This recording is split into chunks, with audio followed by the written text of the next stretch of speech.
বিশ্বরঞ্জন মণ্ডল, আমি Biren Mohanty Memorial government ITI একজন instructor.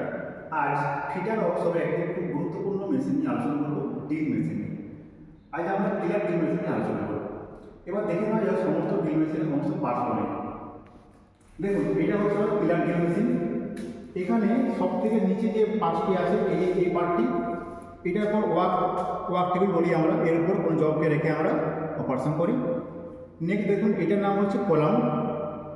আচ্ছা, এবার এই পার্টটার নাম হলো ড্রিল চাক, স্পিন্ডল। এবার হচ্ছে এইটার নাম হচ্ছে বেল্ট, যে সেফটি বেল্ট হিসাবে যেটা আমরা এখানে ইউজ করছি, সেফটি বেল্ট গার্ড এটা, ঠিক আছে। এটার কাজ কি? এটার কাজ হলো যখন আমরা অপারেশন করবো তখন যাতে করে কোনো মানে কারো কোনো অপারেশনের সময় কোনো অ্যাক্সিডেন্ট না হয়, সেই জন্য এই গার্ডটি ইউজ করা হয়। এর নাম ভি বেল্ট।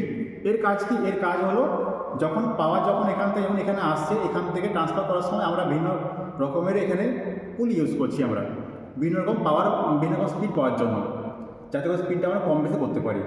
আচ্ছা, এবার আজকে আমরা দেখবো যেটা, সেটা হচ্ছে আমাদের এখানে ড্রিল বিট মানে ভালো করে দেখে নেব ড্রিল বিট কী আছে না। দেখুন, এগুলো হলো আমাদের এখানে ড্রিল বিট, ঠিক আছে। এর মাধ্যমে আমরা বিভিন্ন রকম অপারেশন, বিভিন্ন রকম হোল করতে পারি আমরা মেটারিয়ালসের উপরে। আচ্ছা, এবার আমরা পুরোপুরি মেশিনটা একেবারে অপারেশন করে দেখে নেব।